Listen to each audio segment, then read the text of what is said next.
നമസ്കാരം, മലയാളി വാർത്തയിലേക്ക് സ്വാഗതം. സുപ്രീം കോടതിയിൽ 8ാം വർഷത്തിലേക്ക് കടന്നിരിക്കുകയാണ് SNC ലാവ്ലിൻ കേസ്. ഇപ്പോൾ ലാവ്ലിൻ കേസിൽ കോൺഗ്രസ് നേതാവ് VM സുധീരന്റെ ഇടപെടലിനെ ആശങ്കയോടെ കണ്ട് CPMഉം മുഖ്യമന്ത്രി പിണറായി വിജയനും. കേസ് മെയ് 1 അന്തിമവാദം കേൾക്കാൻ സുപ്രീം കോടതി തീരുമാനിച്ചിട്ടുണ്ട്. ഇതിനിടെയാണ് VM സുധീരൻ കേസിൽ ഇടപെടാൻ എത്തുന്നതും. സുധീരന്റെ ഇടപെടലാണ് മെയ് 1 വിചാരണ എത്തിക്കുന്നതെന്നാണ് സൂചന. അതുകൊണ്ട് തന്നെ കേസിൽ കക്ഷി ചേരാനുള്ള സുധീരന്റെ താൽപര്യത്തെ പിണറായിയുടെ അടക്കം അഭിഭാഷകർ എതിർക്കും. സുപ്രീം കോടതിയിൽ സുധീരൻ നടത്തിയത് നാടകീയ ഇടപെടലാണ് എന്നുള്ളതാണ് റിപ്പോർട്ടുകൾ. ഹർജികൾ 30 തവണയാണ് മാറ്റിവെച്ചത്. ചൊവ്വാഴ്ച കേസെടുത്തപ്പോൾ തന്നെ കോൺഗ്രസ് നേതാവ് VM സുധീരന് വേണ്ടി മുതിർന്ന അഭിഭാഷകൻ ദേവ്ദത്ത് കാമത്ത് പറഞ്ഞു, CBIക്ക് ഇതിൽ താല്പര്യമില്ലെന്നും അവരാണ് കേസ് മാറ്റിവെക്കാൻ കൂടുതലും ആവശ്യപ്പെട്ടതെന്നും അദ്ദേഹം ആരോപിച്ചു. ഇത് കേന്ദ്ര ഏജൻസിയെ വെട്ടിലാക്കി. ഇതോടെ ഏത് ദിവസവും വാദം നടത്താൻ ഒരുക്കമാണെന്ന് CBI വ്യക്തമാക്കി.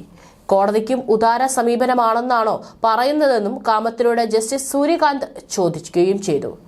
ഇതിനിടെ കേസിനെ ഗൗരവത്തോടെയാണ് കാണുന്നതെന്നും CBIക്ക് വേണ്ടി additional solicitor general SV Raju വ്യക്തമാക്കി. മുഖ്യമന്ത്രി പിണറായി വിജയൻ ഉൾപ്പെടെ കുറ്റവിമുക്തരാക്കപ്പെട്ടതിനാൽ ഏറെ രാഷ്ട്രീയ പ്രാധാന്യമുള്ള SNC ലാവ്ലിൻ കേസ് സുപ്രീം കോടതിയിൽ എത്തുന്നത് 2017 ഒക്ടോബറിലാണ്. 8 വർഷങ്ങളിൽ 17 ബെഞ്ചുകളായി 22 ജഡ്ജിമാർക്ക് മുന്നിലാണ് ലാവ്ലിൻ കേസ് എത്തിയത്. ഇതുവരെ 30 തവണ ലിസ്റ്റ് ചെയ്ത് പരിഗണിച്ചെങ്കിലും കേസിൽ കാര്യമായി ഒന്നും സംഭവിച്ചിട്ടില്ല. ഈ സാഹചര്യമാണ് സുപ്രീം കോടതിയിൽ സുധീരന്റെ അഭിഭാഷകൻ ഉയർത്തിക്കാട്ടിയത്. ഈ വാദത്തെ സുപ്രീം കോടതിക്കും പരോക്ഷമായി അംഗീകരിക്കേണ്ടി വന്നു. ഇതോടെ നീട്ടിക്കൊണ്ടുപോകൽ തന്ത്രം ഇനി നടക്കില്ലെന്നും ഏതാണ്ട് ഉറപ്പായി. വേനൽ അവധിക്ക് ശേഷം ജൂലൈ 10 കേസ് പരിഗണിക്കാമെന്ന് സുപ്രീം കോടതി പറഞ്ഞപ്പോൾ നേരത്തെ കേൾക്കണമെന്ന് CBI ആവശ്യപ്പെടുകയായിരുന്നു.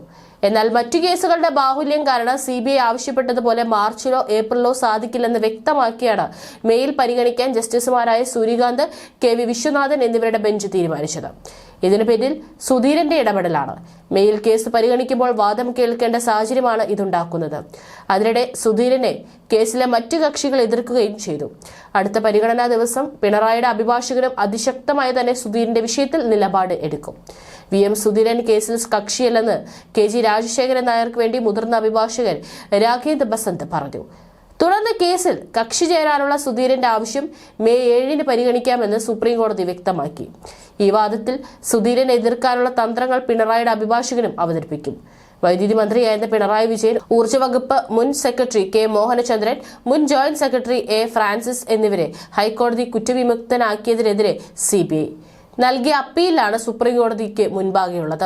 വിചാരണ നേരിടണമെന്ന് ഹൈക്കോടതി വിധിച്ച മുൻ ചീഫ് എഞ്ചിനീയർ കസ്തൂരി രംഗ അയ്യർ, വൈദ്യുതി ബോർഡ് മുൻ ചെയർമാൻ R ശിവദാസൻ, മുൻ അംഗം KG രാജശേഖരൻ നായർ എന്നിവരുടെ അപ്പീലും കോടതിയിലുണ്ട്.